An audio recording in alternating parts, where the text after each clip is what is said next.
할렐루야. 네, 이 새벽에 나오신 여러분이 우리 주님의 축복과 은혜가 함께하기를 간절히 바랍니다. 자, 이제 우린 느헤미야를 마치고 에스더서 1장을 함께 읽었습니다. 역사적 배경을 보면 느헤미야와 에스더는 거의 비슷한 시기라고 할 수 있겠죠.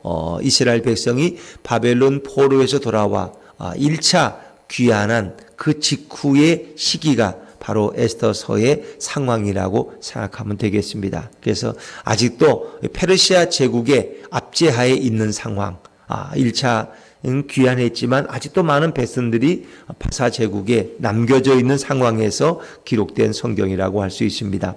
우리가 에스더서의 서론적인 부분을 좀 생각해 보면 구약 성경은 모두 몇 권이죠? 39권. 신약 성경은 몇 권이죠? 27권. 각각 39권, 근데 여기 또 27권 그러네. 27권이라 그러지.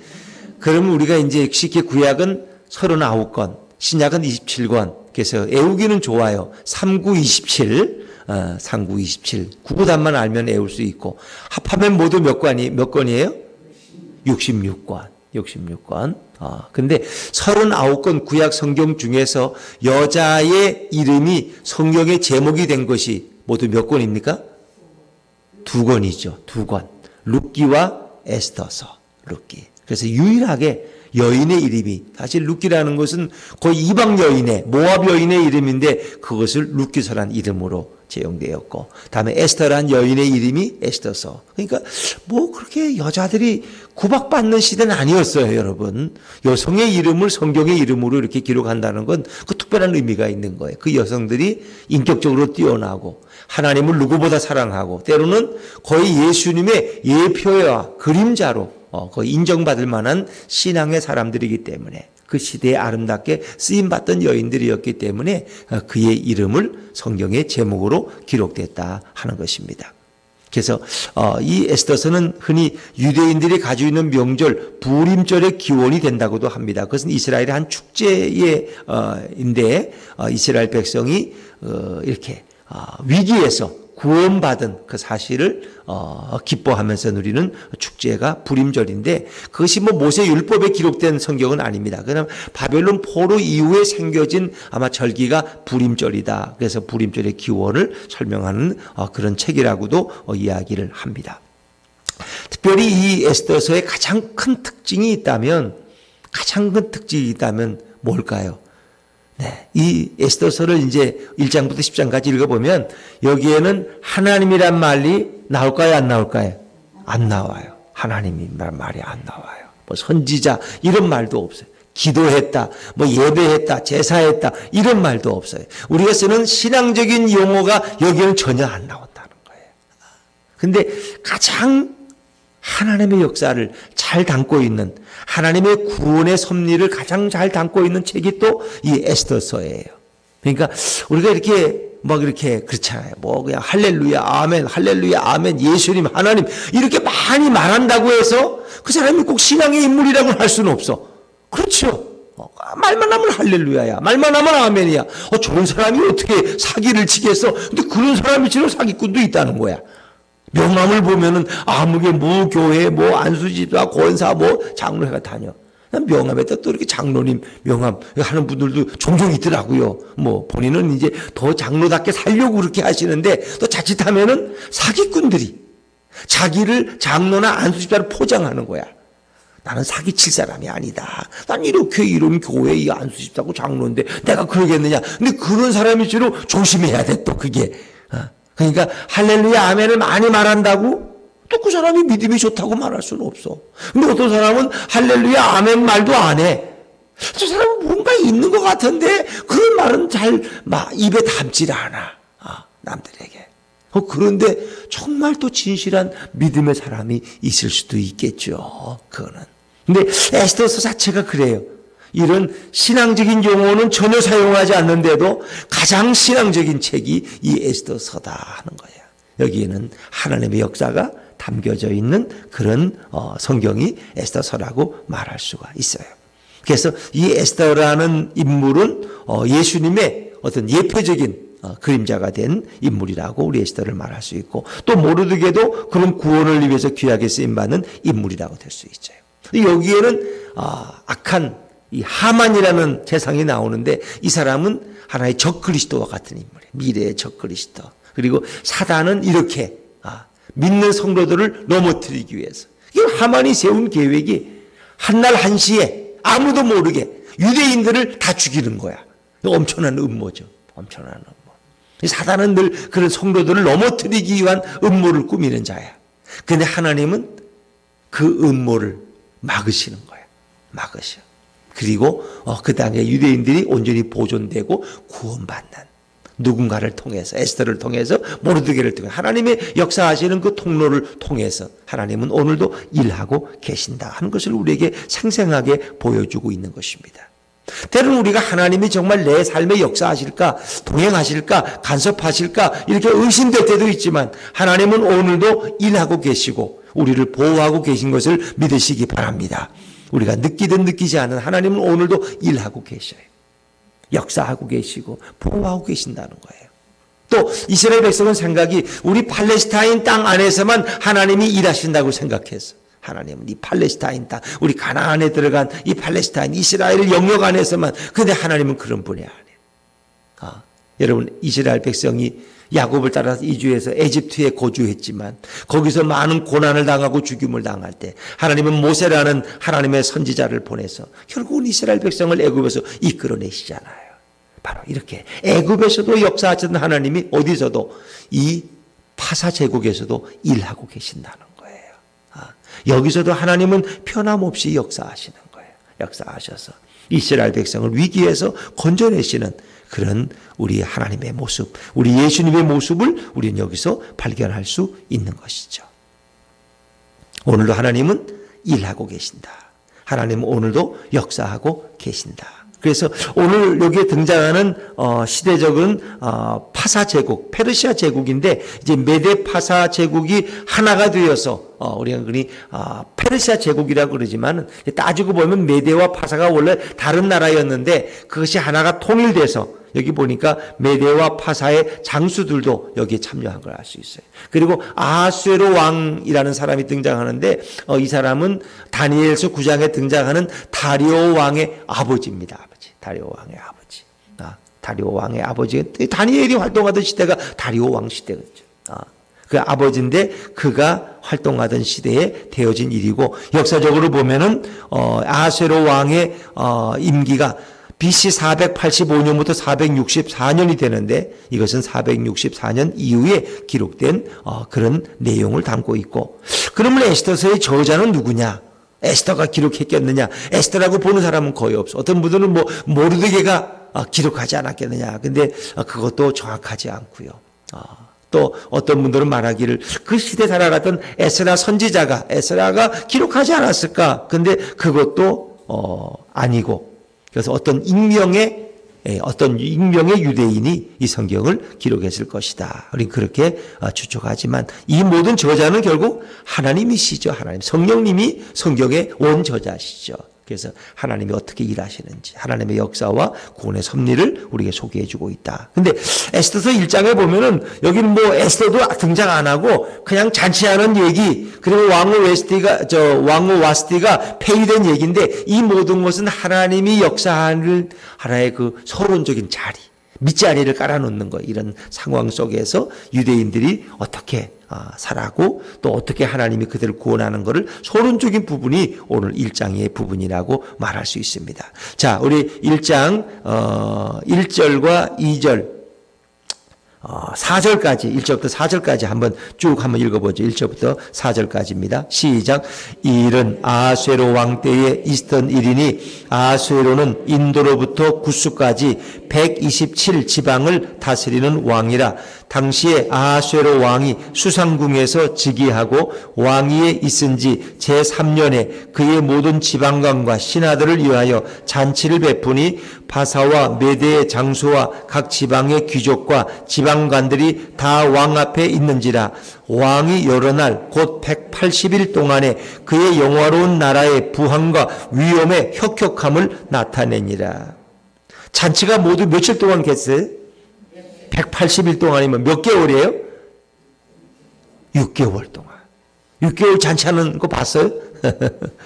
6개월. 하루 이틀도 아니고 일주일도 한 달도 아니고 6개월 동안 잔치를, 반년 동안 잔치를 벌이는. 그런데 그것은 영화로운 나라의 부함과 위엄의 혁혁함을 나타내니라. 그러니까 자기 나라의 부강함을 자랑하기 위해서 이렇게 모든 장소와 지방 관리들, 귀족들을 참여시켜서 6개월 동안 잔치가 지속됐다. 그리고 아수에로 왕은 즉위한 지 3년이 되는 사람이에요. 그러면 3년 후에 이런 잔치를 본다는 건 이유가 없어요. 왜 자기가 즉위하고 나서 이런 잔치를 열다면 그건 이해가 돼. 근데 그것도 아니에요. 그러니까 어찌 보면 이 사람은 자기 왕궁의 부요함과 이런 큰 영토를 가진 나라라는 걸 자랑하기 좋은 허영심에 들뜬 왕이었다는 걸 알 수 있죠. 허영심에. 도대체 누구를 위한 잔치야? 누구를 위한 잔치? 잔치하는 건 어떤 목적과 이유가 있어야 되는데 자기 왕궁의 부요함과 부강함을 자랑하기 위한 그런 잔치였다. 여기 1절에 보니까 인도로부터 구스까지 그가 다스리던 영토가 그렇게 넓었다는 거예요. 그리고 127지방을 다스리는 왕이라. 127지방을. 그러니까 꽤 많은 영토를 가지고 있었죠. 그러니까 그게 아수르가 망하고 바벨론이 집권하고 바벨론이 또 이렇게 페르시아 제국으로 변하면서 메대와 파사가 합치되고 그러면서 넓은 영토를 차지했던 다스렸던 그런 왕의 허영심의 잔치였다. 이렇게 생각하시면 됩니다. 근데 이 잔치의 결과가 결국은 아름답지는 못했죠. 자, 근데 이 180일 동안 잔치하고 나서 또 7일을 또 더했다는 거예요. 5절에 보니까 이날이 지나며 왕이 또 도성 수산에 있는 귀천간의 백성을 위하여 왕궁 후원들에서 7일 동안 잔치를 베풀세. 180일 하고 그게 또 모자라서 7일 동안 더했다. 그래서 그때는 이 천민들, 일반 평민들도 초청을 해서 잔치를 하는데 이렇게 화려한 장식을 해놓고 먹고 싶은 대로 마음껏 먹게 했다. 잔치니까 그렇겠죠. 근데 얼마나 부유했던지 7절에 금잔으로 마시게 하니 잔의 모양이 각기 달랐다. 왕이 풍부했으므로 어주가 한이 없으며 왕이 내리는 술이 끊임없이 제공됐다는 거예요. 제공됐다. 그러니까 이 잔치가 얼마나 오래 지속됐고 흥청망청했겠느냐. 결국은 그들이 술에 취했을 것이고 음주 가무를 즐겼겠죠. 근데 인간이 이렇게 술을 먹는 것 자체를 탓할 수는 없지만 결국 술이 가져온 결과는 그렇게 늘 아름답지 않다는 거예요. 술 취하면 사람들은 이성을 망각하고 그리고 법리와 이성을 뛰어넘는 그런 잘못된 행동을 통해서 그 결과가 누군가에게 화로 미칠 수 있다는 거죠. 이런 무모한 자기의 부강함만을 자랑하는 이런 잔치의 결과는 결국은 왕후를 폐위하는 그런 결과를 가져오게 되었다는 거죠.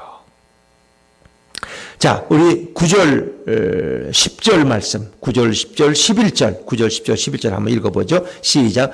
왕후 와스디도 아수에로 왕궁에서 여인들을 위하여 잔치를 베푸니라. 제7일에 왕이 주흥이 일어나서 오전 4시 무만과 비스다와 하르보나와 빅다와 아박다와 세달과 기르가스 7사람을 명령하여 왕후 와스디를 청하여 왕후의 관을 정지하고 왕 앞으로 나오게 하여 그의 아리따움을 무 백성과 지방관들에게 보이게 하라 하니 이는 왕후의 용모가 보기에 좋음이라. 와스디가 굉장히 미색이 뛰어났던 것 같아요. 그렇게 넓은 나라니까 왕후를 당연히 잘생긴 미모의 여인을 뽑았겠지요. 근데 그가 이제 술이 취하니까 결국 왕후를 불렀다. 10절에 보니까 왕이 주흥이 일어나서 이 주흥이라는 건 몹시 취했다는 거예요. 이게 평소에는 그렇지 않던 사람들도 술이 취하면 결국은 이상한 행동을 한다는 거예요. 갑자기 왕후는 다른 후원에서 다른 사람들을 위한 잔치를 열고 있는데 왕후를 불러오라는 거예요. 왕후의 관을 정죄하고 왕 앞으로 나오게 하라. 그래서 그의 아리따움을 자랑하고 싶었다는 거예요. 자랑하고. 근데 이제 이런 배려는 왕후를 전혀 배려하지 않은 그런 명령이었죠. 그런데 왕후가 따랐으면 좋았는데 왕후는 그 시대 옛날 고대의 여인이었는데도 꼭 요즘 시대 여인 같아. 남편의 명령을 남편의 말을 정면으로 거절했어. 이것이 이제 하나의 큰 화근이 되는데 12절 말씀, 12절입니다. 시작. 그러나 왕후 와스디는 내시가 전하는 왕명을 따르기를 싫어하니 왕이 진노하여 마음속이 불붙는 듯 하더라. 어떤 국사를 위한 어떤 그런 공식적인 초청이 아니라 술이 취하니까 아마 술 취함의 어떤 결과가 왕후까지 불러서 그가 뭐 흥을 더하려 했는지 어떤 뭐 좋지 않은 동기를 가졌는지 그건 잘 모르겠어요. 근데 어쨌든 왕후 와스티는 내시가 전하는 왕명을 따르기를 거절했다, 싫어했다는 거예요. 근데 그걸 거절하니까 왕이 자기 권위가 있으니까 술 취한 맛에 왕이 진노하여 마음속이 불붙는 듯 하더라. 어쩌면 이 사건은 왕이 그냥 술 먹고 끝났으면 되는데 왜 와스티를 불러가지고 왕후를 왜 불러가지고 이런 사단을 만들었는지 몰라요. 사람들은 가끔 이상한 행동을 해요. 자, 그러니까 결국은 왕이 너무너무 화가 나서 그 나라의 법률과 규례를 잘 아는 현자들을 불러서 자, 왕후가 내가 오라 그러는데 안 왔다. 이거 어떻게 해야 되느냐라고 물었더니 그들이 어떤 대답을 했을까? 결국은 자, 그들이 이제 고민을 하고 의논을 했겠죠. 그리고 그들이 그 결과를 가지고 왔어요. 근데 이제 많은 그 신하들이 있는데 문무관이라는 가장 대변인격인 신하가 와서 왕에게 대표격으로 이야기하는 거예요. 근데 그가 말하는 걸 한번 읽어보시죠. 16절, 17절 말씀. 16절, 17절입니다. 시작.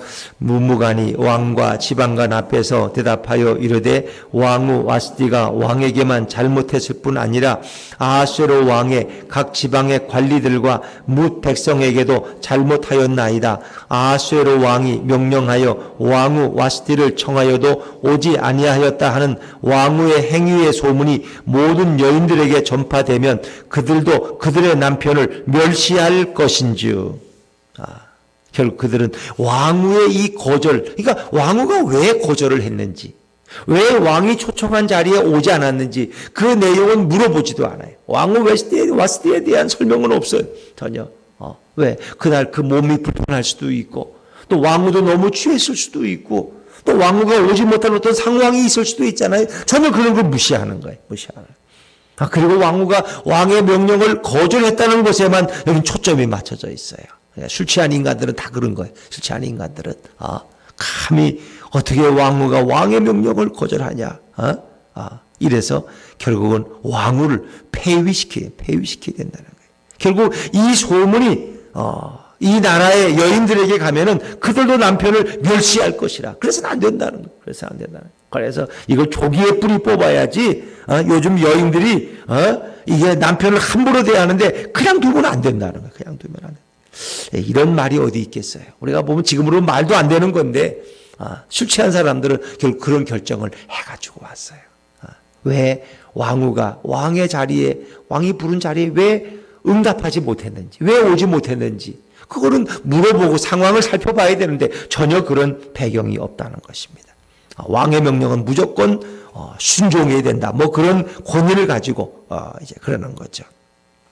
이걸 바꿔 말하면 물론 우리가 주님이 우리를 부르실 때는 우리가 어떤 상황에서도 순종해야 되겠죠. 그렇죠? 예수님이 우리를 부르시면 그 오죽에 있으면 어떤 사람 예수님 너는 나를 따르라 그러니까 그냥 가족이 돌아가셨다 그러니까 죽은 자의 장례는 죽은 자에게 맡기고 나를 따르라 예수님 말씀하시잖아요. 그렇죠? 그런 예수님의 초청이 아니라면 우리는 이것을 꼭 합당하다고 볼 수는 없겠죠. 왕후의 형편을 전혀 살피지 않는 그런 술 취한 왕의 명령을 꼭 지켜야 했던가. 그리고 왕후의 형편을 살피지 않는. 그러나 이것을 또 잘못 해석해서 모든 백성들이 남편의 명령을 멸시하지 않겠습니까? 이렇게 해서 결국은 엉뚱한 결과를 가져왔어요. 자, 18절, 19절 말씀. 18절, 19절 다시 한번 읽죠. 시작. 오늘이라도 마사와 메대의 귀부인들이 왕후의 행위를 듣고 왕의 모든 지방관들에게 그렇게 말하리니 멸시와 분노가 많이 일어나리이다. 왕이 만일 좋게 여기실진데 와스티가 다시는 왕 앞에 오지 못하게 하는 조서를 내리되 바사와 메대의 법률에 기록하여 변개함이 없게 하고 그 왕후의 자리를 그보다 나은 사람에게 주소서. 왕의 초청을 한 번 거절했다고 해서 왕후가 폐위되는 이런 참혹한 얘기가 여기에 이제 나오는데, 그건 이방인들의 뭐 얘기죠. 그리고 20절 말씀 읽어볼게요. 왕의 조서가 이 광대한 전국에 반포되면 귀천을 막론하고 모든 여인들이 그들의 남편을 존경하리이다 하니라. 그렇죠. 네. 저 이걸 보니까 제가 우리 아내를 부르면 우리 아내가 아무리 바빠도 그냥 쫓아와야 되겠더라고요. 네? 그렇게 안 하면 그냥 이 성경을 보면은 이거 보통 얘기가 아니에요. 근데 오늘 이것은 지혜자들의 적절한 조언이 아니었고, 이것은 이런 모든 상황은 결국은 에스더가 왜 이 파사 제국의 왕비가 되어야 했던가, 그런 배경을 설명하기 위한 이야기죠. 뭐 실질적으로 있었던 이야기니까 성경에 기록되었겠죠. 그러나 우리가 볼 때는 너무 무모한 결과다. 너무 무모한 결과. 술 취한 왕의 무지막무한 그런 명령 앞에 결국은 왕후가 폐위되고, 또 그것의 핑계가 온 백성들이 왕후를 본받으면은 귀족들의 부인들도 그 귀족의 명령을 따르지 않을 거 아니냐. 그래야 남편을 존경한다. 이건 참 어불성설의 결과라고 할 수 있겠죠. 결국 이것이 법으로 해서 선포되게 되죠. 조서를 내려요.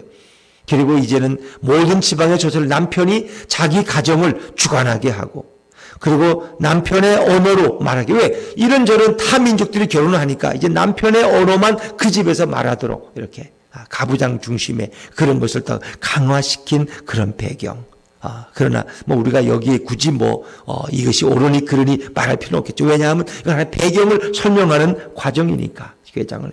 그러나 우리가 이 술 취한 왕의 모습, 6개월 동안 진행된 이런 잔치의 모습, 결국은 이게 뭐예요? 인간의 쾌락의 본능의 추구죠. 그리고 인간이 결국은 이런 육체적 즐거움을 사모하고, 그리고 결국 술에 취한 결과는 결국 이렇게 왕궁에 분열을 가져오고 왕후를 폐위시키는 불행한 결과를 가져왔다. 얼마 전에도 법무부 차관이 이런저런 일로 구설수에 오르다가 사표를 냈는데, 그분도 변호사로 있을 때 술 취해가지고 결국은 택시기사를 폭행했다가, 또 그것이 경찰이 봐주기식 수사라고 해서 논란이 많다가 결국은 그 자리에서 물러나잖아요.